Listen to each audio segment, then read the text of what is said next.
Hello student, welcome to my channel. Bihar police भर्ती सेवक series का ये 13 नंबर का वीडियो है जो बिहार जीके जीएस और प्रीवियस ईयर पर आधारित है। एवरीडे ये क्लास 1 PM पे आती है। अभी तक अगर आप इस सीरीज से नहीं जुड़े तो जुड़ जाइए। मोस्ट इंपोर्टेंट सीरीज है, एवरीडे ये आती है जो Bihar previous year question paper पर आधारित है।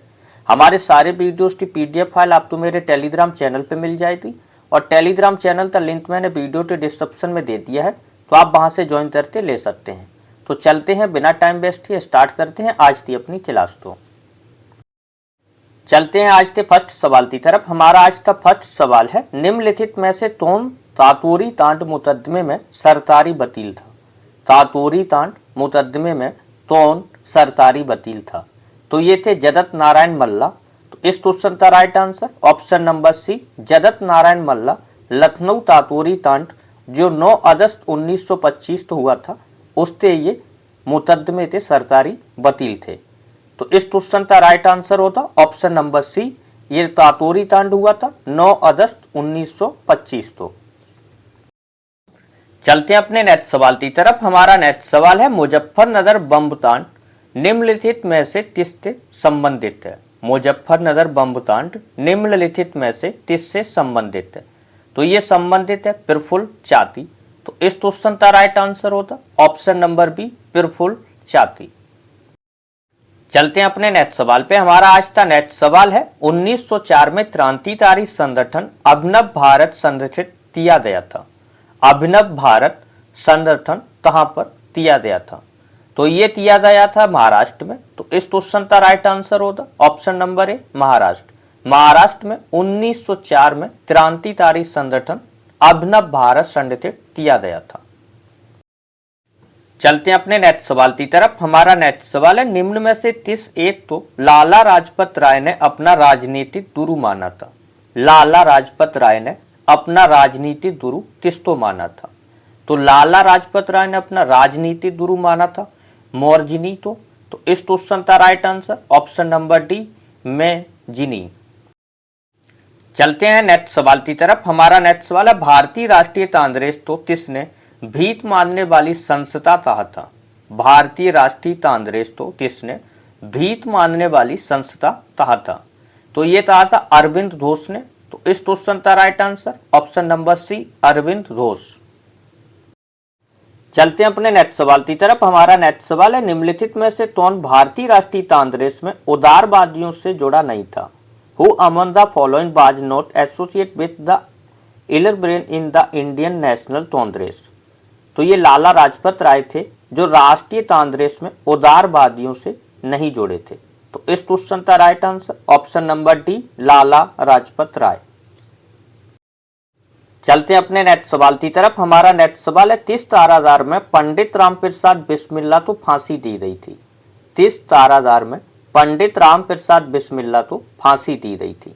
तो ये दी गई थी 19 दिसंबर 1927 को गोरखपुर में। तो इस क्वेश्चन का right answer option number B, Gorakhpur, 19 दिसंबर 1927 को। चलते हैं अपने नेक्स्ट सवाल की तरफ। हमारा नेक्स्ट सवाल है, बिहार में सर्वाधिक लोकप्रिय सिलसिले कौन से थे? बिहार में सर्वाधिक लोकप्रिय सिलसिले कौन से थे? तो ये थे फिरदौसी। तो इस क्वेश्चन का right answer option number C, Firdausi. चलते हैं अपने नेक्स्ट सवाल की तरफ। हमारा नेक्स्ट सवाल है, पहला मुगल शासक कौन था जिसका राज्य अभिषेक पटना में हुआ था? पहला मुगल शासक कौन था जिसका राज्य अभिषेक पटना में हुआ था? तो ये था बहादुर शाह प्रथम। तो इस क्वेश्चन का right answer option number C, Bahadur Shah प्रथम औरंगजेब का पुत्र था। इसका राज्य अभिषेक पटना में हुआ था। चलते हैं अपने नेक्स्ट सवाल पे। हमारा नेक्स्ट सवाल है, शेरशाह की मृत्यु कब हुई थी? शेरशाह की मृत्यु कब हुई थी? तो शेरशाह की मृत्यु हुई थी 1545 ईस्वी में। तो इस क्वेश्चन का right answer option number A, 1545 ईस्वी में कालिंजर के युद्ध में शेरशाह की मृत्यु हुई थी। चलते हैं अपने नेक्स्ट सवाल की तरफ। हमारा नेक्स्ट सवाल है, 1 रुपए के नोट पर किसके हस्ताक्षर होते हैं? 1 रुपए के नोट पर किसके हस्ताक्षर होते हैं? तो 1 रुपए के नोट पर वित्त मंत्रालय के सचिव के हस्ताक्षर होते हैं। तो इस क्वेश्चन का राइट आंसर होता ऑप्शन नंबर ए, वित्त मंत्रालय के सचिव था। 1 रुपए के नोट तो छोड़ते बाकी सब पर आरबीआई गवर्नर के हस्ताक्षर होते हैं। आरबीआई गवर्नर थे। चलते हैं अपने नेक्स्ट सवाल की तरफ। हमारा नेक्स्ट सवाल है, शेरशाह सूरी ने 30 वर्ष पटना तो राजधानी बनाया था। शेरशाह सूरी ने 30 वर्ष पटना तो राजधानी बनाया था। तो ये बनाया था 1541 ईस्वी में। तो इस क्वेश्चन का राइट आंसर होता ऑप्शन नंबर ए 1541 ईस्वी। चलते हैं अपने नेक्स्ट सवाल की तरफ। हमारा आज का नेक्स्ट सवाल है, वैशाली के संस्थापक राजा कौन थे। वैशाली के संस्थापक राजा कौन थे। तो वैशाली के संस्थापक राजा विशाल थे। तो इस क्वेश्चन का right answer option number B विशाल। चलते हैं अपने नेक्स्ट सवाल की तरफ। हमारा नेक्स्ट सवाल है, प्रथम जैन संधि का आयोजन कहाँ किया गया था। प्रथम जैन संधि का आयोजन कहाँ किया गया था। तो इसका प्रथम आयोजन पाटलिपुत्र में हुआ था और दूसरा पल्लवी में हुआ था और इसके अध्यक्ष थे स्थूलभद्र। तो इस क्वेश्चन का right answer option number A Pataliputra. चलते हैं अपने नेक्स्ट सवाल की तरफ। हमारा नेक्स्ट सवाल है, प्रथम बौद्ध संधि का आयोजन किसके शासनकाल में हुआ था। प्रथम बौद्ध संधि का आयोजन किसके शासनकाल में हुआ था। तो ये हुआ था अजातशत्रु के शासनकाल में। तो इस क्वेश्चन का right answer option number B Ajatashatru और राजगृह में ये हुआ था। चलते हैं अपने नेक्स्ट सवाल की तरफ। हमारा नेक्स्ट सवाल है, निम्नलिखित में से किस नगर को यूनेस्को के द्वारा एक वर्ष के लिए विश्व पुस्तक राजधानी के रूप में चुना गया था। किस नगर को यूनेस्को के द्वारा एक वर्ष के लिए विश्व पुस्तक राजधानी के रूप में चुना गया था। तो ये चुना गया था शारजहां। तो इस क्वेश्चन का right answer option number A शारजहां। चलते हैं अपने नेक्स्ट सवाल की तरफ। हमारा नेक्स्ट सवाल है, उत्तर तासी किस नदी के तट पर बसा है। उत्तर तासी किस नदी के तट पर बसा है। तो ये बसा है भागीरथी नदी के तट पर। तो इस क्वेश्चन का right answer option number B Bhagirathi. चलते हैं अपने नेक्स्ट सवाल पे। हमारा नेक्स्ट सवाल है, भारतीय संविधान का कौन सा अनुच्छेद जम्मू और कश्मीर राज्य के लिए विशेष दर्जा देता है। जम्मू और कश्मीर राज्य के लिए विशेष दर्जा देता है। तो ये देता है आर्टिकल 317। तो इस क्वेश्चन का right answer option number B article 370। ये 2019 में दिया गया था। चलते हैं अपने नेक्स्ट सवाल की तरफ। हमारा नेक्स्ट सवाल है, अंग्रेजी भारतीय सेना में चर्बी वाले कारतूस से चलने वाली एनफील्ड राइफल तब शामिल की गई। चर्बी वाले कारतूस से चलने वाली एनफील्ड राइफल तब शामिल की गई थी। तो ये शामिल की गई थी दिसंबर 1856 में। तो इस क्वेश्चन का right answer option number B दिसंबर 1856। 11 मई तो दिल्ली में 1857 में और 10 मई 1857 में मेरठ में। 11 मई 1857 में दिल्ली में और 10 मई 1857 में मेरठ में। चलते हैं अपने नेक्स्ट सवाल की तरफ। हमारा नेक्स्ट सवाल है, संविधान सभा की प्रथम बैठक तब हुई थी। संविधान सभा की प्रथम बैठक तब हुई। तो संविधान सभा की प्रथम बैठक 9 दिसंबर 1946 तो हुई थी। तो इस क्वेश्चन का right answer option number A 9 दिसंबर 1946। 26 नवंबर 1949 तो संविधान सभा की अस्थायी बैठक हुई थी और इसके अस्थायी अध्यक्ष सच्चिदानंदन जी थे। सच्चिदानंदन। चलते हैं अपने नेक्स्ट सवाल की तरफ। हमारा नेक्स्ट सवाल है, भारतीय संविधान के निम्न में से कौन से अनुच्छेद के अंतर्गत नागरिक अपने मौलिक अधिकारों की रक्षा के लिए उच्च न्यायालय में याचिका दायर कर सकते हैं। अपने मौलिक अधिकारों की रक्षा के लिए उच्च न्यायालय में याचिका दायर कर सकते हैं। तो यह है आर्टिकल 226। तो इस क्वेश्चन का right answer option number A article 226।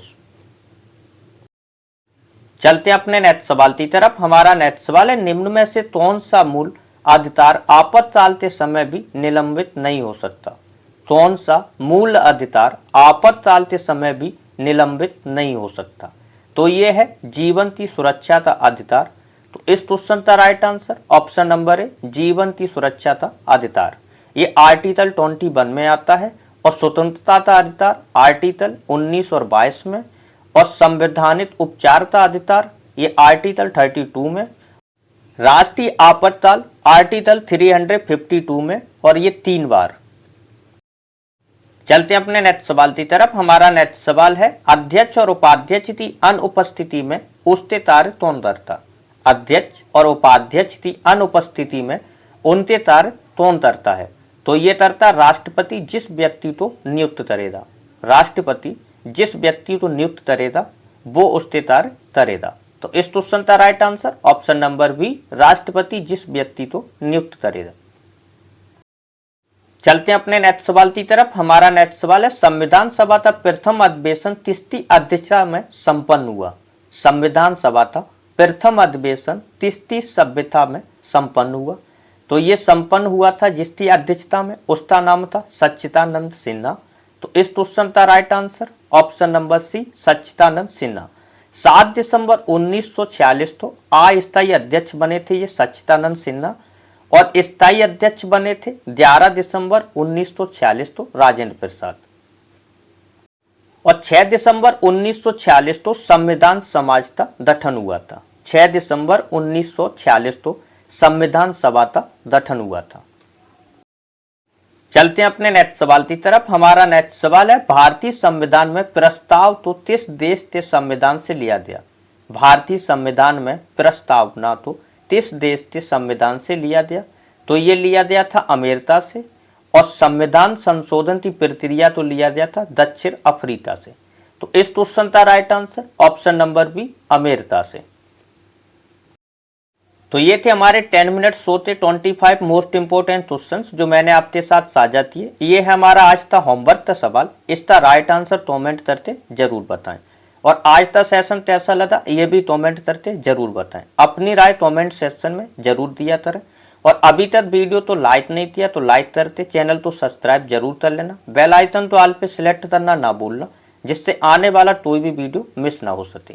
हमारे सारे वीडियोस की PDF फाइल आपको मेरे टेलीग्राम चैनल पे मिल जाएंगी, और टेलीग्राम चैनल का लिंक मैंने वीडियो के डिस्क्रिप्शन में दे दिया है, तो आप वहां से ज्वाइन करके ले सकते हैं।